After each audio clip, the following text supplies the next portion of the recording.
Hey, you guys. Hey.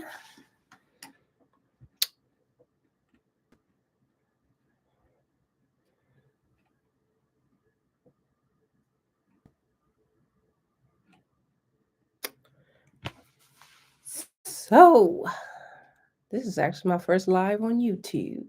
Just wanted to check it out. I go other places for my live them, but never on YouTube. A little bit about what's going on with moi. I actually started Mystique Naturals for those of you who do not know. Um, Back in 2018, but I started playing with colors in 2016.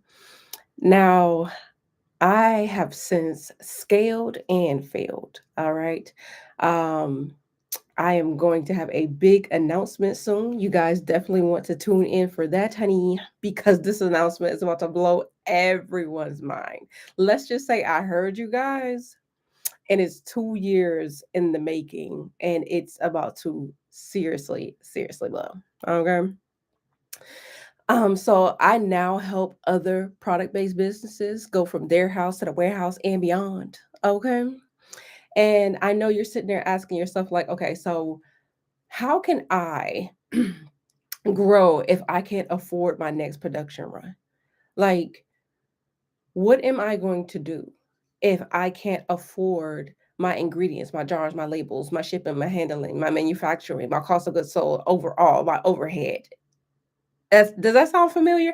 What am I going to do if I don't have the funds? It's not that you don't have a good product. It's not because your product doesn't sell. It's not because it's not amazing. It's literally because you need money, right? You need money, and that's why I am also called the Scale Queen. I was able to obtain over $450,000 in business funding, and on this call, I'm going to be telling you guys how to do that, and probably the most funny and amazing ways. Okay, so if you stay with me, this is going to be a game changer. All right, because this is stuff that you you normally would pay for.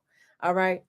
So let's talk about who I am again. Electra Ward, creator of Mystique Naturals and of Scale My Beauty brand.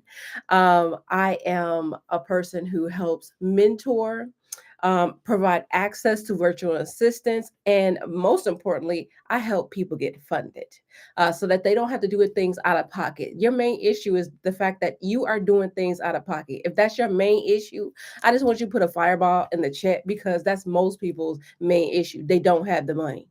Everyone wants to talk about, let me help you make your first 10K, X, Y, and Z. But majority of the time, they're not telling you that a lot of this money is not coming out of pocket. You need to leverage your credit. And you need to do that with your personal credit first so that you can get to your business credit. If people tell you that your business credit is not tied to your personal credit at all, please run. I mean, because when things get, established, yes, you can do more things with your business credit outside of your personal credit. But when you're first starting out, it's directly tied to your personal credit. So don't let anybody else tell you anything outside of that because it's absolutely not true. All right. So the number one reason, like I said, that most people don't, they're not able to push their brand the way they want to is because they don't have the finances for it, and people don't want to tell them how to get the finances, right? You can have the dopest mentor, you can have the entire blueprint, right? You can have the best manufacturer, you can have the most viral piece of content out there happen. But if you don't have the money to supply the demand, right? And if you don't have the credit profile in order to obtain the funding you need, whether you're getting it from a bank or a credit card or any of that, you're not going to be able to move forward with that momentum, right? So let's talk about the fact that the cars that most people are looking at, they're actual banks. All right. So if you have a Marriott Bonvoy, that's a Chase. Chase is the bank. If you have a Best Buy card, Citibank is the bank. American Express has Amazon. American Express is the bank, right? So if the answer for you is I need support getting finances, we need to understand the banks and what they're looking for when it comes to getting you money. Okay. So credit profile versus credit score, they're not the same. People use them interchangeably, but they're absolutely not the same. Okay. So you can have a 700 credit score and still get denied. hmm you're like, dang, I have 700 plus. I haven't had many accounts, X, Y, and Z. You might not have the right credit mix. All right, and we'll talk a little bit more about the credit mix, like a little bit later. But the whole story is what you get graded on when it comes to your credit profile, not just a number. All right. So again, stick with me. I got you. So let's talk about payment history. All right. Payment history is super huge. If you don't pay on time, they don't trust you. Okay? So you need to have no late payments, no charge offs, no collections, not one late payment within the last 24 months, or it's going to be a red flag to the banks. I mean, you are a walking red flag. Like you just couldn't pay on time. You just got something taken from you in collections. Why would I give you any money? Okay, I understand you fell on hard time, but right now I don't know if you coming to me because you got more hard times, and I'm not gonna get my money back. That's how banks look at you. Having a late payment is like having a felony. You know what I'm saying? Or your account. Nobody wants to hire you. Nobody wants to give you money. Okay. So no late payments within the last 24 months. All right. And your utilization, people say your utilization should be at 30%. I'm going to tell you 10 and below. Okay. And you can keep your utilization at like 10 and below. All right. That's going to make your credit score go up. All right. And it's helping with your credit profile. All right. So let's talk about your account mix or credit mix. That's the thing I was talking about earlier. So if you don't have credit cards or installment accounts, which is credit cards are revolving accounts, right? Which is your Chase, your Bank of America, all those kind of stuffs, right? Those are your credit codes. Those are your revolving accounts. You don't have any mortgages, student loans, or any of that kind of stuff. You don't have a high lendability. So if you don't trust you, right, to have a mortgage, a car note, or any of those things, why would a bank trust you either? Why would they want to give you any money when you haven't even shown them that you could do anything with the things that you can provide for yourself? You haven't attained them, but now I'm supposed to give you 50,000 to 100,000. How? Right. So next, the other thing is the average age of your account, right? So you have a bunch of baby accounts where it's like 3 months, 6 months, 9 months, 2 years old. They want to see long standing. They want to see, can you be in a relationship with somebody for a very long time before you ask them for something? Have you been able to be in a relationship and pay on time, not have anything taken from you, you know, um, and things of that nature before you ask me for some money? Let's look at your overall personal credit profile. All right. And then comparable limits. If your highest comparable limit is like $1,500, but you're asking for 50,000, how?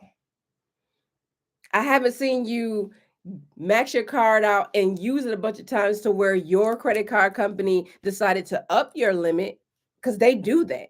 If you get to a certain point and you keep paying that thing off, they gonna be like, "Oh, she need more. Oh, he needs more," and then just gonna raise your limit without checking your credit.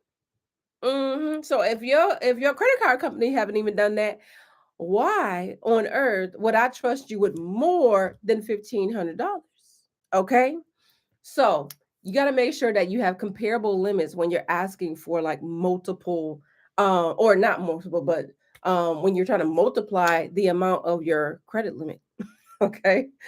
Okay. So what makes a credit profile, I don't know, advertising or I would say fundable, right? You have to, again, let's recap. No late payments within the last 24 months. At least two major credit cards, utilization under 10%, under the 30%, I'm gonna say 10%.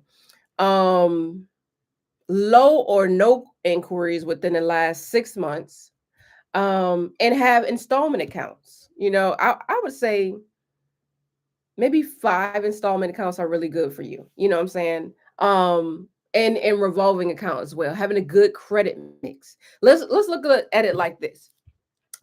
You have two people go into a bank. You have five accounts on your credit profile. This other person has 18.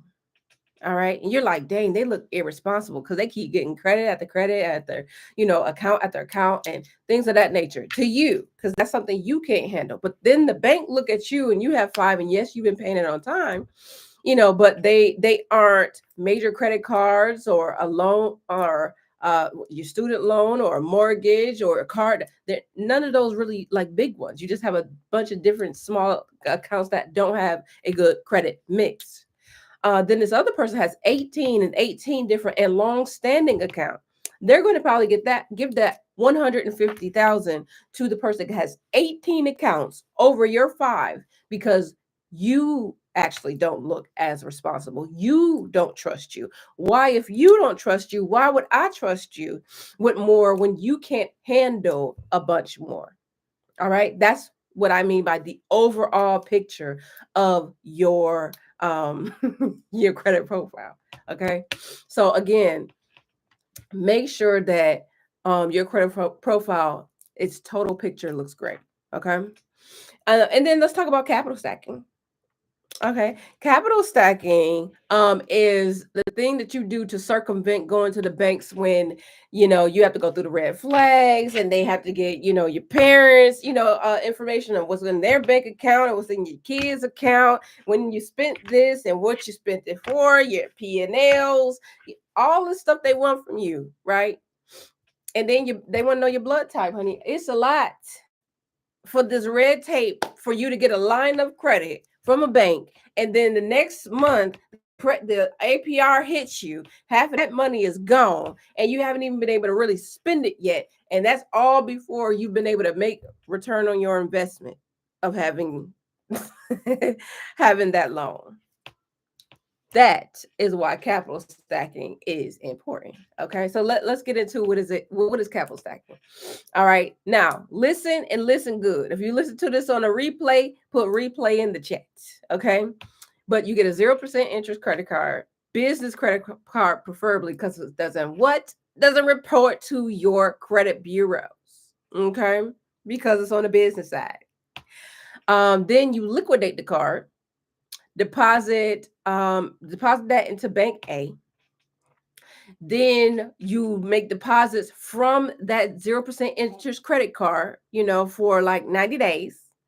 Then you get the you get all of that money, into that account, and then you ask bank A for some money after like 90 days. Okay, they're gonna be like, oh my God, she's had a relationship with us. She opened up an account. She's been consistent. She's been giving mentee, hanky. We like her. Yes, we're gonna give you some money, and then you go, thank you, and then you move on and get you another bank, and you're gonna take all that money, right? And you're gonna start passing that money as deposit into the new bank. All right, now let's go back to bank from before bank A. Okay, you were actually at a place where you were having a 0% interest business card. You learned how to liquidate it, and you learned how to liquidate the card from me, because you're going to join my mentorship by going inside of our chat and clicking the link and booking a call to become a mentee. And then I'm going to teach you how to liquidate that card and get that money off the card, so that you're not taking the money out of your bank and working 40 hours just to put money in the bank every single week. Nobody got time for that. Everybody don't have that kind of money. Everybody don't have that kind of time. Okay. And other people have other kind of bills. Okay. So let's jump back to bank B. All right, because we already got our money. We got $20,000 from bank A. All right, and that money that we're getting from bank A, are that we put into bank A, we're actually going to start moving to bank B. All right. Rinse and repeat. 90 days, ask them for some money. They give you 20,000. You go to bank C. Y'all starting to feel me? Now, when you get to bank C, you do the same thing. It's the same play. They gave you $30,000. Now, how much do you have? 20, 20, 30. You got $70,000. That is always yours. Always yours. Always yours. Always yours. You don't have to worry about having to go through this red tape again and telling them about your people in Pakistan and China, Africa, and what you use your money for, the P&Ls, opening up your bank account, all that. It's always yours as long as you pay the bill. Always yours to use. Always can use to fund and scale your business. Okay. So here's some other tips for you. Stop listening to every single Instagram and TikTok trend that tells you go apply for this, apply for this, apply. That's why your points keep getting hit on your credit profile. You don't want them to have all them inquiries on your credit because you're trying to get a credit card after credit card after credit card. You need to do this strategically. Be strategic in this. Okay? You need to make sure that you audit the bank. Is this bank that you're interested going to have enough people putting money into the bank for them to be able to lend you the money because they have so many people put money in, they have enough to pour out. Okay. So what's their threshold? You know what I'm saying? Are they able to bring in a bunch of people? Is a lot of people interested in that bank? Where do they pull from? Meaning what credit bureau? Because you want to pick the banks that pull from your highest credit bureau score so you could get the most money from them. Y'all get me? Y'all feeling me? Okay, that's how you audit the banks. All right. So just like a little recap. All right. You don't need a perfect score. You do need a 700 plus. Okay. You do need a strong credit profile, period. You do need a good credit mix. We talked about what the mixes of the credits are. You want to keep your utilization low. And then your age of your accounts. Just make sure you were playing everything smart. We're being strategic in how we are applying for credit.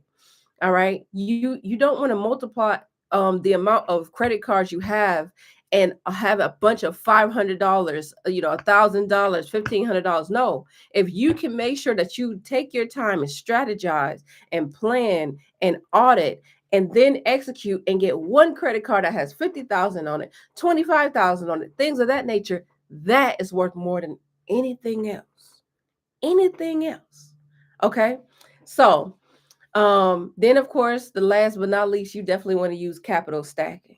All right, because you want to make sure you are stacking how much money you have access to. That's all your capital. Long as you take care of the credit card statement at the end of the month, it's your money to do with what you will, right? So by the end of this is what I'm saying to you. It doesn't matter if you have a product base, a service base, or any of that. You have to be at a point where you know how to obtain capital. Because if you don't, you won't be able to ship, manufacture, pay for advertising, marketing, and the people you need in order to support you to execute everything that you have in that beautiful mind of yours. Okay. So I know this isn't my usual thing, but if you are interested, all the links are below. And I would love to assist you in the growth. Everybody who has watched me build Mystique Naturals and really expand it, it's been a pleasure. Again, continue to follow me because the announcement I have for Mystique Naturals is it's about to be lit. Oh, I cannot believe it. It's taken us a while, but we got here, and I cannot wait to share and continue to share with you all the amazing things and amazing strides that we are making.